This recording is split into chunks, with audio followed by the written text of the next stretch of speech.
Well, good morning, everybody. This is Charles, your host today. How are you doing? I have you all in mute mode, so unfortunately I won't be able to hear you, but we can communicate through this application. There is a place at the bottom where you can communicate with me, ask me questions, such and information like that. Well, which is just great. I probably won't be able to do them during this particular during the presentation, but afterwards I'll absolutely go through the questions and answer those for you.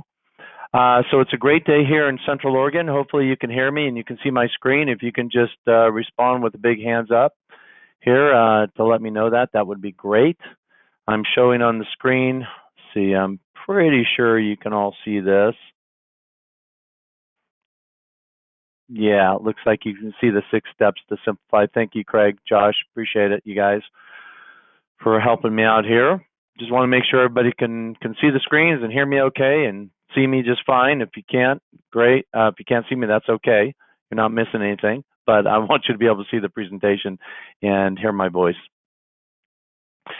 So appreciate it. So it is a beautiful day in Central Oregon today. And I hope you're all staying safe with the new lockdowns that are in place. I appreciate you attending today. I know your time is valuable, so I'll get right to it. As I mentioned, if you have questions, just go ahead and put the questions down below. I'll monitor that and see if I have any questions, and if I can fit them in, then great. Otherwise, I will answer them at the end. And then if you get distracted for any reason during this webinar, you're welcome to go out and do what you have to, take care of customers. They come first, obviously. But you can come back later at a later date and watch this in its entirety if you wish to. So let's go ahead and get started. So the topic for today's Paladin University webinar is on 6 steps to simplify year-end processing. We do this every year. What you're going to learn today is, why these year-end reports are important. It's not just about reports. It's also for preparing for your year-end, not just reporting, but other things that you do throughout the year. You want to make sure you accommodate this year-end reporting so you can and you will have the current and correct information at the end of the year. So we're going to also talk about what it takes to perform a computer audit and update and why that's important. I'm going to be sharing with you best practices on what you should be doing throughout the year so that you can make it easier at end of year to get the information and numbers you need to get. And then how to set up, test, and automate preset reports. Preset reports is a very valuable tool that will enable you to run reports if you're not at the store for certain periods of time at certain times. We call these snapshots in time, because they can only be run when they can be run. So on some of these reports, you want to make sure you get them run at the end of the month, every month, so you have that data and you're not calling us up going, oh, I forgot to run that report. So we'll talk about that and which reports you should have at the top of your list. All right, to continue on here, why are year-end reports important? So this is pretty obvious, but I'll just state the obvious here. You need to capture important data. And as I mentioned with the snapshot reports, some of these reports, very few of them, but some of them have to be run on a particular day at a particular time at end of day to make sure that you've got the current information. And this information is to provide vital information for your accountant, for your bookkeeper, for your taxes, for your general ledger, all your chart of accounts and profit and loss statements and everything else that you have in your general ledger system. It's just important to have that information updated and maintained. All right, then eliminate manual year-end inventory counting. So what you don't want to do is you don't want to hire your staff in and all your family to come in and count the store. You don't want to do that on one day of the week or one day on the quarter, because it's just not practical and it's expensive and it's a hassle, and there's other ways to do it. So we'll talk about that. Then also, you want to measure your success. You want to measure where you came from. You want to measure where you're going, and that's very, very important. So that is how you can see if your store is successful. It's really important that you understand what your growth goals are, so you can have a plan in place to meet those goals. And then You're setting the stage for next year. So some of the things we do at year end should be done throughout the year, so that at year end, it's just a matter of producing a couple of reports and then making sure that you carry those habits through to the following year, so that at the end of the following year, next year, you're also going to be able to get these same advantages. And you need to put a plan in place, a plan to stimulate your goal setting, to make sure that you have goals. Number one, first and foremost, it's good to have goals. It's good to write them down. It's good to share them. Share them with your staffing. Make sure that everybody understands what you want to achieve this year, so that you can all work together to achieve those goals. And by posting these plans, it actually gives you an opportunity to make sure that you're held accountable, right? Your staff members, business associates, what have you, will say, well, isn't our goal to do this? Let's kind of, make sure that we do these specific tasks in order to achieve those goals. All right, so that's why they're important. Next, here we go. So preparing for year-end reporting. What do you have to do to prepare for year-end reporting? So you definitely want to make sure, we talked about this, make sure you set up your preset reports to run. Now, there's two reports in particular. We'll discuss all the other reports that are important as well to do at the end of the year. But in particular, your inventory valuation summary report and your accounting summary reports are snapshots in time. Those are two presentations you definitely want to set up with preset reports. Now, we've been setting these up for the customers that have been coming on in the last few years, but those customers have been with us for 10 years or more, or 5 years even and more. You may not have these set up in your preset reports right now. You may not even know what I'm referring to when I'm talking about preset reports. Well, good news is I have a slide on how you set up preset reports. We can go down that path together during this presentation, and that will give you the information that you need to know to be able to set these up so that you're getting these at the end of the year. End of month is also important as well. So I would set both of those reports that I mentioned, the inventory valuation summary and the accounting summary reports, to run at the end of every month. That way you can get them, whether you run, fiscal or calendar year, you can have all the reports you need at that specific time. So another one that's really important is perform regular inventory reviews. All right. So this isn't just cycle counting. It's one of those things. If you don't review your inventory, who will? When you review your inventory, you want to do things like make sure that it's the right label or price labels on the right shelf. You want to make sure that the right items are on the right peg, and make sure that it's clean, presentable, well lit. And oh, by the way, since you're there, you might as well take the gun and just scan it to count it. It's extremely important to make this a habit, so that at the end of every day, you're counting a small section, maybe a 4-foot section, maybe less, maybe more, depending on how many resources you have and how much time you have for this. Obviously, at this time, we have very little time. But if you just ask your cashiers or other folks, just spend 10 minutes of counting before they leave, and do that every single day. Just pick up where they left off the day before, and this will help pull everything into check, so that your stock on hands will be right. Even if you're missing items that left the store and weren't indicated why it left the store, your shrinkage, you're going to be able to track that as well. This is the goal of this is so that you don't have to send in the troops at the end of the year to do a count on your entire store. You want to eliminate that process. It's just not practical. It's expensive, as I discussed before, and this is a better alternative. Trust me. Also, sell off as many non-performing assets as possible. So these are assets, these are products that aren't turning. right? They're not turning as frequently. Maybe it's been 2 years since this item has sold. You still have stuff in stock. You have product on the shelf or on the peg. I have seen this. I have witnessed this many times walking in the store. I'll look at a peg and I'll notice that it's a little dusty.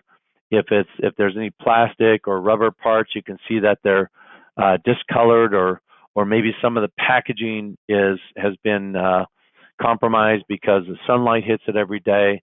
I mean, these are all indicators that maybe it's sitting on the shelf too long. It's time to get rid of it. So you can create a report, and from that report, you can create a pricing plan. And in that pricing plan, or from that pricing plan, you can produce, this is all pretty automated, guys, pricing plans to automate the cascading sales so that, hey, for the next 3 weeks, let's put a 50% off on this item or 25% off, whatever you want to start with. And after that date expires, begin a new pricing plan where you do it at 50 or 75% off, and just make these cascading pricing plans so that it's automated. You just set up one time and you'll notice the stuff will be disappearing. Now you can also take it off the peg immediately, throw it in your bargain bin in the middle of the store, and you can price tag them if you want as well.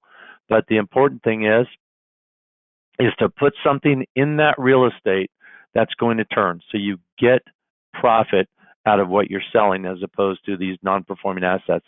So get rid of the items that don't sell, but do be cognizant of items that are part of a display, right? You don't want to get rid of those.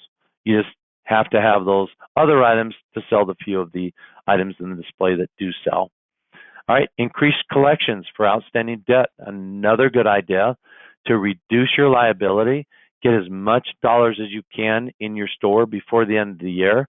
Now, most of the customers will want to take care of this as well. So they might be on board with making sure that all their debt's paid before they begin a new year. So it's a good time to ask for that, for your customers to pay their outstanding debts with your store. Also, ask for a list of reports or items that your accountant requires. What do they need? Make sure that you're prepared for this. And that's part of running these reports and these preset reports, is that some of those reports are going to be the ones that your accountant is requiring. Might be different than the daily reports or the monthly reports that they've been needing. The end of the year might require something else. And you want to make sure that your reports are solid before you provide that information. Also, make sure that you have your metrics for how your store is growing. You don't want to just you don't want to be a business owner and not know where your business is going or where it's been. It's important to understand where your business has been to know where to set those goals to achieve success in the future. So make sure that you have those specific metrics that you use and you love, and manage those throughout the year so that you know and you can set new goals moving forward. Paladin does give you a lot of tools, by the way, for managing your prior year's success. Comparative revenue report is one of those, and there are others as well. All right, so what about your equipment? Why do I want to perform a computer audit and update? Because you need to. Computer hardware has a half-life, right? Printers have a half-life, scanners have a half-life, computers have a half-life, and they will expire, and there will be problems, whether it's performance-related, whether it's issues with compliancy, or whether it's issues with your operating systems, maybe problems that you're having. You're wondering why you're having problems. Well, if your product, your computer, and your peripherals are more than 5 years old, and I've seen where they're 10 years old in stores and they're still using them, that's fine if it works, but what you need to do is you need to put a plan in place to begin the updating process. You don't want this to hit you all at one time. So the goal is to just do this perpetually so that you can do it perpetually so that you don't get stuck at one time during the year with a $10,000 requirement that you need to upgrade everything at once. Just every 6 months, really 3 months or 6 months, look for your oldest pieces of equipment and replace them. It's a lot easier on the budget to do it in this, to have this strategy. Don't just wait till some of you waited till you switched to Paladin, right? It was like, well, I'll use my old equipment on my old software as long as I can. I pulled 20 years out of it. Now it's time to change. Well, I'm advocating for you guys to update your equipment more frequently so that you'll have less hassles, right? I mean, that's what it comes down to. So replacing one at a time can reduce the hit on cash flow, as I mentioned. Bullet number 2 here, evaluate replacing defective or challenged peripherals. We talked about that. If you're having RF gun problems, or you're having credit card terminal problems, or scanners, printers, these are all good opportunities to look for the age so that you can make sure that you replace them with new ones. Conduct a network assessment is extremely important. Networking is turning out to be everything when it comes to PCI compliancy, when it comes to software, when it comes to updating operating systems. There's so many things that networks can affect and influence, and a good, solid, secure network with the proper cabling, proper connector ends are going to mean less headaches for you, more compliancy, and just overall general success. So we do have processes in place. We have a department here that does nothing but network assessments. We also do managed network services as well. So if this is something where you're lacking and you've been having problems and wondering why the systems aren't updating, or why you're getting viruses and things like that, I mean, network has a lot to do with all of that.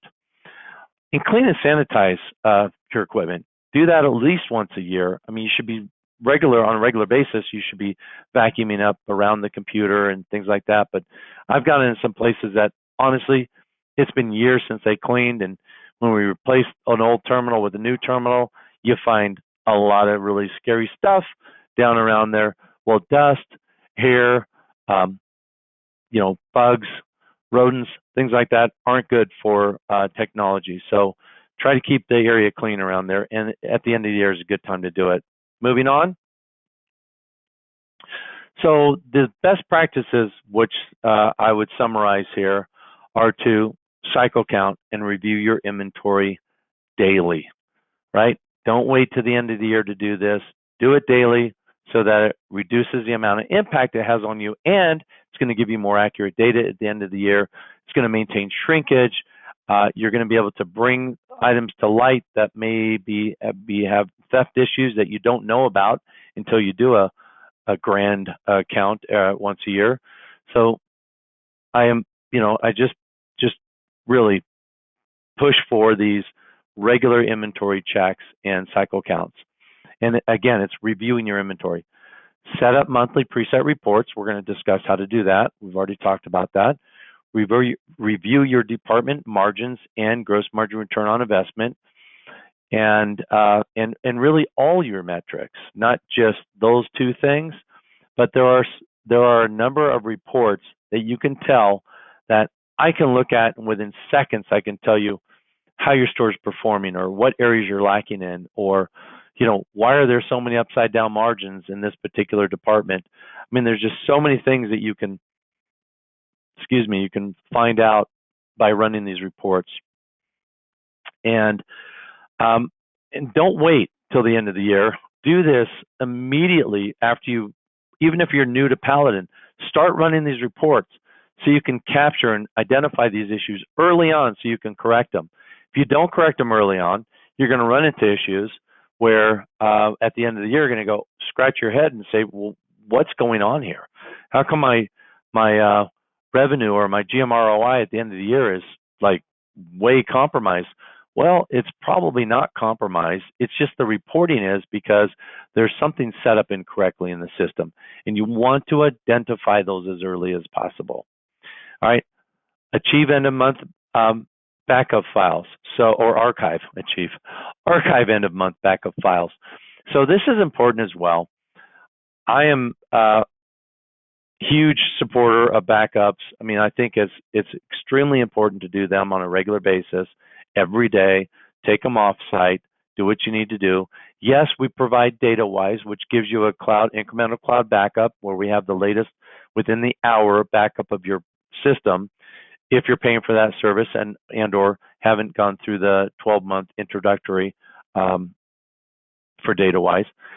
If you're beyond that and you're not performing DataWise, then it's much more important to do these backups because you don't want to be in a situation where you don't have a backup if your system goes down.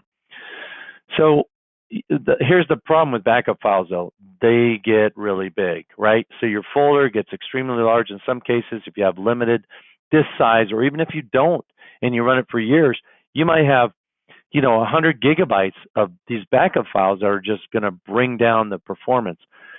At the end of the year, if you're not doing it throughout the year, go in and get rid of all your backups, except I always keep the end of the month of every single month backup and any other time frame that is important to you to know for a snapshot in time if you ever need to restore that data. It's not good to get rid of your backups. I would keep them at least for the last year at the end of every month. So the 30th, 31st, 28th, 29th, whatever it is, save that backup file if you need it in the future anytime. Right? The ones prior to a year ago, I don't see a lot of value in, but it's up to you on whether or not you want to keep those. Free up disk space. That's what the archiving of this backup files do. It just gives you a lot more free space on your system. But there might be other things that are clogging up your hard drive as well. Other applications, other data. Just check your systems again. This is best practices, part of reviewing what's going on with your technology at the end of the year. Right? Keep the operating systems updated. You may have service from us that we do the updates for you. That's fine. Make sure that they're current. And if there's any problem with your network that could prevent updates from happening, we can also identify those issues and fix those. Right? Also, get up to speed on the new features in Paladin. We pride ourselves on the number of features and enhancements that we put into Paladin because you, our customers, are requesting them. The last call I want to receive is somebody calling me and saying, hey, I wish you handled, I'm going to just use an example, serialization. I want to maintain serial numbers for my small engine products and, Steel, Husqvarna, or whatever. And I want to maintain it for warranty purposes. When are you guys going to have that? And then I just, and that's when I say, I apologize. You must have missed the email or the update that we sent out, but we've had that for a year plus, right? So these are the conversations I don't like to have. So there are always new features being added to Paladin. Some are subtle, some are really beneficial. Some you probably won't even care about because somebody else requested it, but do keep that in mind. It's a good opportunity at the end of the year to research the new features, and you can do that in the Paladin Help portal just by typing features. How to set up and test the automated preset reports. So what are they? First of all, it's a report that runs automatically. It just runs, creates a PDF or the Excel file, and it stores it in a file folder in your system. And you can set these up with preset parameters and criteria that it follows throughout the process every time it does a backup. So this goes through it during the entire process. You basically go into your reports module, you click on the report you want, click a preset, and then you just go through and answer the questions. What's your criteria? What do you want to make the button name? When do you want it to run? These are just different things that are asked throughout this process. You can also do additional settings.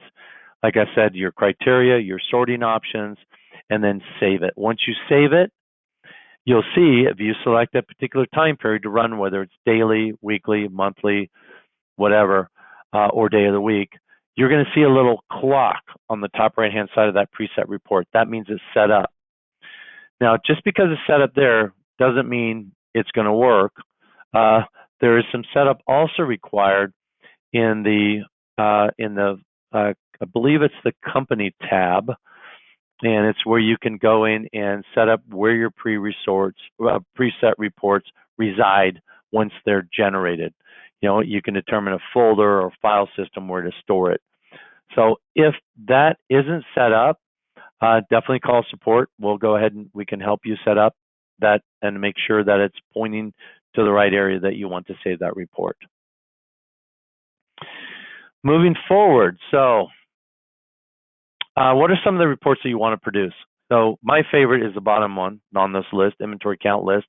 It is because it's just a clean report that gives me the information I want to see. And this is what I use when I do store assessments. I use inventory count list as well as several others, but this is the one that I use to really slice and dice the information. And right off the bat, you can see if you have some challenges in your inventory. If you have products that are selling for less than what you're buying them for, that's a problem. Unless, of course, that's something that you did specifically because you want to turn the product or move it or get it out of your store, and then that's fine. But there are other issues too with setting the different units of measure, right? You want to make sure that's all one SKU, and you want to make sure that you've got the right price coming down from EDI or from your supplier, and not the box price, but the each price if you're selling it by each. So, and then you want to enact, of course, supplier ratios. So these are all things that you can do to help clean up these upside down margins and other compromised items in your inventory. But the inventory count list is a great report for this. Its intent was to do a manual count so that you can produce a list of areas of your store that need to be counted, and you can produce this report by location, by class, by department, however you want to do it. And then it also tells you things like when the last time it was counted, when the last time it was received. I mean, it's good information to know. So that report is really good. The top of the list here, inventory valuation summary report. Again, that's a snapshot in time. That's one that you have to do at the end of the year or the end of the month. It's just one you don't want to lose sight of this report. Same with the accounting summary report. And the preset reports are going to help you maintain this on a regular basis, so you don't have to think about it. You don't even have to worry about it. It's just going to produce a report. It's going to put it in the file, and it's going to reserve it there until you need to access it. Period comparative revenue report. That one is a run anytime, as is the inventory count list. So you can run these anytime. Now, the inventory count list is going to have sales trends and information for the running tab of last year and last 6 weeks. So that information is subject to when you run the report. But period comparative revenue report is static unless you're doing things like void or some other anomaly that might happen. Your period comparative revenue report should match. Should match when you run it today and when you run it last year at this same time period. Well, the nice thing is you only have to run that for this year, this time period, because it's going to show you what you did last year, because we do period over period revenue report. So it shows you that snap with whatever time you ran that report or run that report, it's going to show you a comparison to last year. So month 13 is always a fun month after you've implemented Paladin, because now you can start seeing year over year. You can see your growth happen, and that's always a cool thing to see. So that concludes this webinar. Hopefully you were able to gain some knowledge from this. We've been just under 30 minutes. If you need to learn more, there's some reports here that you can go, not reports, but knowledge-based articles you can go and see some of this information. There's also some notes as well, and you might find some revenues that are related to the same information. This particular webinar will be shown and up on the system probably, if not by end of day today, at least by end of day tomorrow. So you can watch this as well. If there's any questions, I'll be glad to take those. Our next webinar is on the rental integration that we have with point of rental. and that is set for December 15th at 9 a.m., which is also a Tuesday, as it is today. Still don't see any questions. So check out our entire summer of 2020 release guide. You can go to our help portal and just type 2020, and I think that'll be enough to bring up these the release guide of what features are in the system. We also publish this occasionally to our pop-up screen on the Paladin system. But as always, you can get to our retail science to read articles on retailing. That's paladinpointogsale.com/retail science. You can get to our help portal at any time, whether you're on Paladin or using Paladin or not. Anybody can access it. It's at portal.paladinpos.com. And then to rewatch a webinar, to see other webinars, which we have hundreds of in the system, you can go to portal.paladinpos.com/webinars. At any time, you can go to our Paladin point of sale website, top right-hand corner. There is a drop down for webinar or for websites. And if you drop that down, it will show you not only retail science and the help portal, but also you can get to the Paladin store and shop for equipment if you need new equipment. All right. I see no questions, so I'm going to go ahead and conclude this webinar. Thank you guys so much for attending. I appreciate your time. I know it's valuable, and stay safe in this weird, strange world that we're living in now. Hopefully, vaccine will come out soon, and we can all get back to what's normal, I guess, maybe. Anyway, God bless y'all. See you until next time. Bye-bye.